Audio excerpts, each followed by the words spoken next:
नमस्कार, news for nation देख रहे हैं आप। मैं हूं आपके साथ रश्मि। सीएम नीतीश कुमार की अध्यक्षता में कैबिनेट की बैठक हुई है जिसमें 18 एजेंडों पर मुहर लगा है। बता दें कि सबसे ज्यादा जो है वो जोर और सबसे ज्यादा बड़ा बदलाव जो है वो बालू खनन को लेकर लिया गया है। बता दें कि बालू की जो सप्लाई है, बालू की जो खनन होती है वो 1 जुलाई से लेकर 30 सितंबर तक इस पर रोक लगा दी गई थी, लेकिन जैसे ही इसकी मियाद खत्म हुई इसके बाद बालू खनन की जो है शुरुआत हो चुकी है। ऐसे में सीएम नीतीश कुमार की अध्यक्षता में जो है बीते दिन कैबिनेट की बैठक हुई है जिसमें 18 एजेंडों पर मुहर लगा है। ऐसे में हम आपको बताने जा रहे हैं कि आखिर किन किन एजेंडों में इस बैठक पे जो है मुहर लगा है और साथ ही साथ बालू खनन को लेकर क्या कुछ बड़ा फैसला सीएम नीतीश कुमार की तरफ से लिया गया है, क्योंकि हर साल जो है 1 जुलाई से लेकर 30 सितंबर तक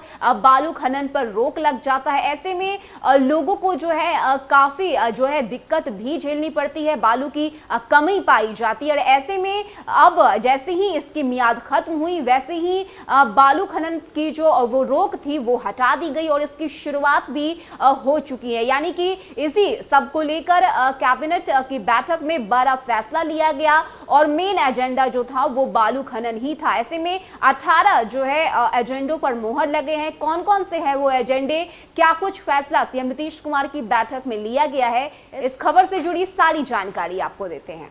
बिहार के मुख्यमंत्री नीतीश कुमार की अध्यक्षता में शुक्रवार को कैबिनेट की बैठक में 18 एजेंडों पर मुहर लगाई गई है। कैबिनेट की बैठक में बालू खनन को लेकर बड़ा फैसला लिया गया है। मिली जानकारी के अनुसार बिहार में फिलहाल बालू घाट बंदोबस्ती की अवधि का 31 मार्च 2022 तक के लिए विस्तार किया गया है। बिहार के 8 जिले नवादा, अरवल, बांका, बेतिया, मधेपुरा, किशनगंज, वैशाली और बक्सर जिलों के पुराने बंदोबस्ती की अवधि का विस्तार होगा। वहीं अन्य 8 जिले जैसे पटना, भोजपुर, रोहतास, सारण, औरंगाबाद, गया, जमुई और लखीसराय में बंदोबस्ती छोड़ चुके एजेंसियों के जगह पर राज्य खनन निगम टेंडर जारी करेगा। बता दें कि बिहार पुलिस एकेडमी राजगीर में 4000 सिपाहियों के रहने के लिए जो है बैरक भी बनाए जाएंगे। 144 करोड़ रुपए इस पर जो है वो खर्च आएगी। राशि पर प्रशासनिक स्वीकृति दे दी गई है। पटना के आसपास जैसे दानापुर, खगौल और फुलवारी शरीफ शहरी क्षेत्र में डीजल वाले ऑटो चलेंगे। डीजल ऑटो बैन करने का निर्णय जो है वो 31 मार्च 2022 तक के लिए विस्तारित किया गया है। शिक्षकों और प्रधानाध्यापकों को MACPS 2010 के प्रावधान के तहत वित्तीय उन्नयन की स्वीकृति मिली है। बिहार पूजा उपरांत मूर्ति विसर्जन प्रक्रिया नियमावली 2021 की स्वीकृति दी गई है। पूजा के मौके पर बनाए जाने वाले मूर्तियों के हानिकारक सामग्रियों और रसायन के उपयोग से जलीय जीवन हो रहे थे प्रभावित। इसको लेकर गंगा जल उदय योजना फेज 1 को समय पर पूरा करने के लिए 366.35 करोड़ रुपए की स्वीकृति दी गई है। बिहार आकस्मिकता निधि से एडवांस निकासी की व्यवस्था कराई गई है। योजना के तहत राजगीर, गया और बोधगया शहर में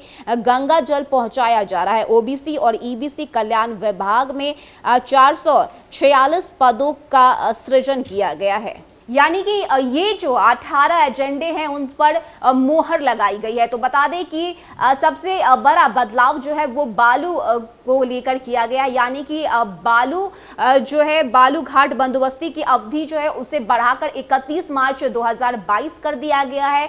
तो सीएम नीतीश कुमार की अध्यक्षता में ये जो कैबिनेट की बैठक हुई उसमें कई बड़े फैसले लिए गए हैं। बता दें कि मूर्ति विसर्जन को लेकर भी, चाहे गंगा की सफाई हो या फिर शिक्षकों और प्रधानाध्यापकों के लिए भी जो है इस कैबिनेट की बैठक में फैसले लिए गए हैं। तो लगातार सीएम नीतीश कुमार की अध्यक्षता में जो है वो बैठक होती रहती है। बिहार के विकास के लिए काम जो है वो किए जाते रहते हैं और यही वजह है कि लगातार जब भी जो इस तरह की कुछ चीज होती है तो सीएम नीतीश कुमार की तरफ से कैबिनेट का बैठक किया जाता है और इस बैठक में जो है फैसले भी लिए जाते हैं। ऐसे में एक बार फिर से बीते दिन यानी शुक्रवार को ये कैबिनेट की बैठक हुई है जिसमें 18 बड़े एजेंडों पर मोहर लगाया गया है। लेकिन सबसे बड़ा बदलाव जो है वो बालू को लेकर किया गया, क्योंकि बता दें कि 1 जुलाई से लेकर 30 सितंबर तक जो है हर वर्ष बालू खनन पर रोक लगा दी जाती है। ऐसे में ये जो इसकी मियाद थी वो खत्म होते ही एक बार फिर से बालू खनन की जो है शुरुआत की गई। बता दें कि